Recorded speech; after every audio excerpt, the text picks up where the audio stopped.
கர்த்தருடைய பரிசுத்த நாமத்திற்கு ஸ்தோத்திரம். இன்றைய நாளின் தியானத்திற்கென்று தெரிந்து கொள்ளப்பட்ட வேத வசனம் சங்கீதங்களின் புத்தகம் 11ஆம் அதிகாரம் 5ஆம் வசனம். சங்கீதம் 11:5. கர்த்தர் நீதிமானை சோதித்தருகிறார், துன்மார்க்கனையும் கொடுமையில் பிரியமுள்ளவனையும் அவருடைய உள்ளம் வெறுக்கிறது. The Lord tests the righteous, but the wicked and the one who loves violence, his soul hates. ஆண்டவர் நேர்மையாளரையும் பொல்லாரையும் சோதித்தருகின்றார், வன்முறையில் நாட்டம் கொள்வோரை அவர் வெறுக்கின்றார். ஆமென். இன்றைய தியான வசனம், தேவன் நீதிமான்களை கவனித்து காத்து துன்மார்க்கத்தை முற்றிலும் வெறுக்கிறவர் என்பதை தெளிவாக அறிவிக்கிறது.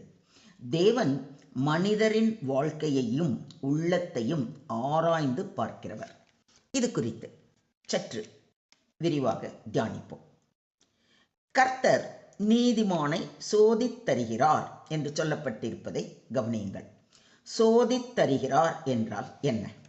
இங்கு வரும் சோதனை என்பது அழிக்கவோ வீழ்த்தவோ அல்ல, உண்மையான விசுவாசத்தை வெளிப்படுத்தவும் பரிசுத்தமாக்கவும் தான். தேவன் நீதிமான்களை சோதிப்பதற்கான நோக்கம் அவர்களின் விசுவாசத்தை வலுப்படுத்த, அவர்களின் பொறுமையை பளிச்சென்று காட்ட, அவர்களை உயர்த்த தயார்படுத்த. அதற்காக தான் நம்மையும் அவர் பல நேரங்களில் சோதிக்கிறார். இதை விசுவாசிக்கிறீங்களா? அவர் என்னை சோதித்த பின் நான் பொன்னாக விளங்குவேன் என்று யோபு கூறுவதை யோபு 23:10 வாசிக்கிறோம். யோபுவின் வாழ்க்கையில் ஏற்பட்ட சோதனைகள் ஏராளம். ஆனால் எல்லாவற்றிலும் யோபு தேவனுக்கு விரோதமாக முறுமுறுக்காமல் பொறுமையோடு சகித்து கொண்டிருந்ததால் அவன் இரட்டிப்பான நன்மையை, இரட்டிப்பான ஆசீர்வாதத்தை பெற்றான் என்பதை அவன் சரித்திரத்தை வாசித்து அறிகிறோம். தேவன் நம்மை சோதிப்பது நம்மை புடமிடவே என்பதை புரிந்து கொண்டால் அந்த சோதனையை பொறுமையோடு எதிர்கொள்ளும் பக்குவமும், தேவன் நம்மை கைவிட மாட்டார் என்ற விசுவாச உறுதியும் பலப்படும். இதை ஒத்துக்கிறீங்களா? அழிந்து போகிற பொன் அக்கினியினாலே சோதிக்கப்படும், அதை பார்க்கிலும் அதிக விலையேற பெற்றதாயிருக்கிற உங்கள் விசுவாசம் சோதிக்கப்பட்டு இயேசு கிறிஸ்து வெளிப்படும் போது உங்களுக்கு புகழ்ச்சியும் கனமும் மகிமையும் உண்டாக காணப்படும் என்று அப்போஸ்தலனாகிய பேதுரு தமது 1ஆம் நிருபம் 1 அதிகாரம் 7ஆம் வசனத்தில் மிக தெளிவாக கூறுகிறார். வெள்ளியை குகையும் பொன்னை புடமும் சோதிக்கும், இருதயங்களை சோதிக்கிறவரோ கர்த்தர் என்று நீதிமொழிகள் 17:3 வாசிக்கிறோம். தேவன் வெளிப்புற வாழ்க்கையை அல்ல, உள்ளத்தை சோதிப்பவர். சோதனையை சகிக்கிற மனுஷன் பாக்கியவான், அவன் உத்தமன் என்று விளங்கின பின்பு கர்த்தர் தம்மிடத்தில் அன்பு கூறுகிறவர்களுக்கு வாக்குத்தத்தம் பண்ணின ஜீவ கிரீடத்தை பெறுவான் என்று அப்போஸ்தலனாகிய யாக்கோபு தமது நிருபம் 1:12 மிக தெளிவாக கூறுகிறார். சோதனையின் முடிவு ஜீவ கிரீடம்.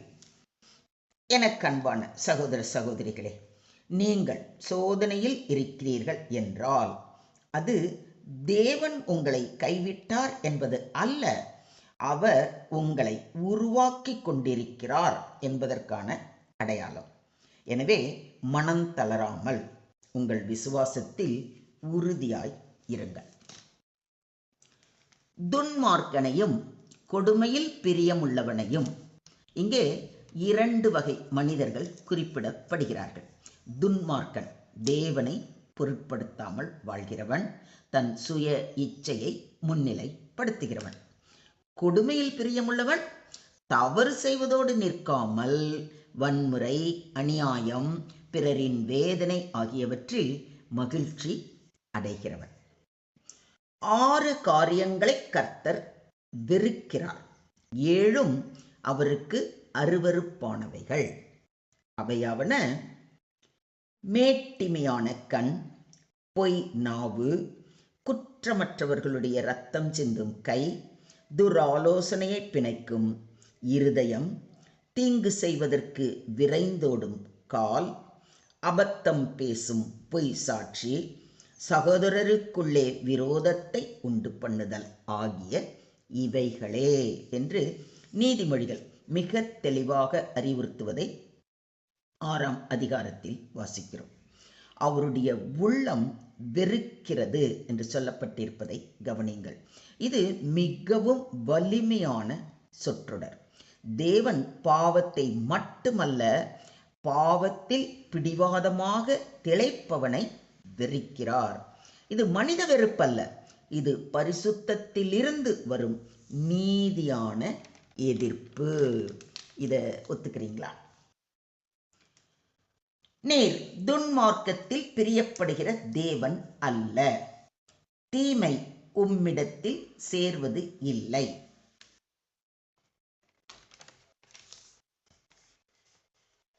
வீம்புக்காரர் உம்முடைய கண்களுக்கு முன்பாக நிலை நிற்க மாட்டார்கள்.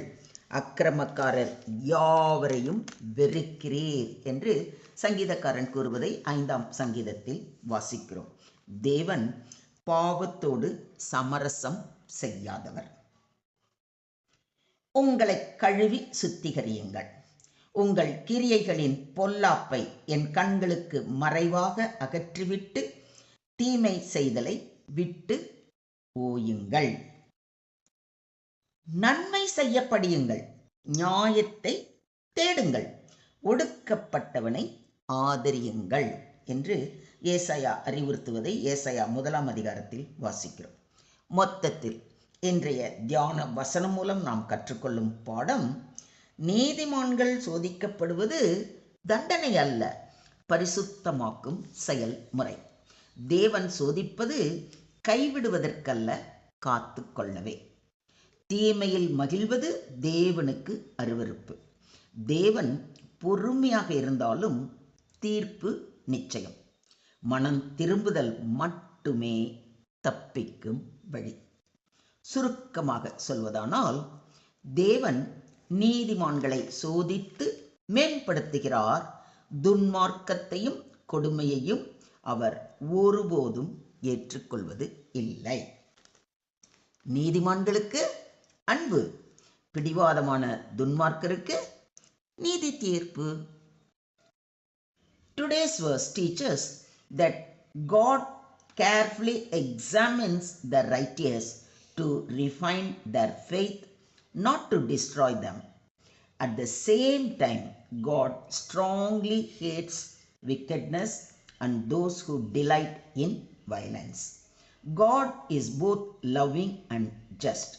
He refines the righteous and opposes unrepentant evil. Therefore, believers must endure trials and faithfully and reject all forms of evil. Do you believe this? ஸ்தோத்திரம் ஆண்டவரே, ஸ்தோத்திரம் கர்த்தாவே, ஸ்தோத்திரம் ஸ்தோத்திரம் ஸ்தோத்திரம் அப்பா. பரிசுத்தமுள்ள பிதாவே, எங்கள் இருதயங்களை சோதிக்கும் தேவனாகிய நீர் எங்களை சோதித்து எங்களை பரிசுத்தப்படுத்தும். சோதனைகளில் நாங்கள் தளராமல் நிலைத்திருக்க கிருபை தாரும். தீமையை வெறுத்து உமக்கு பிரியமான நீதியின் வாழ்க்கையை வாழ எங்களை வழி நடத்தும். எங்கள் சிந்தனை, சொல், செயல் அனைத்தும் உம்முடைய நாம மகிமைக்கு சாட்சியாக இருக்க எங்களை முற்றிலுமாக தாழ்த்தி உம்முடைய கரங்களிலே ஒப்பு கொடுக்கிறோம். நீங்க பொறுப்பெடுத்துக்கோங்க, நீங்க வழி நடத்துங்க. சகல துதி, கன, மகிமை யாவையும் ஒருவருக்கே செலுத்துகிறோம். மீட்பர் இயேசுவின் மூலம் ஜெபம் கேளும் எங்கள் ஜீவனுள்ள தகப்பனே. ஆமென்.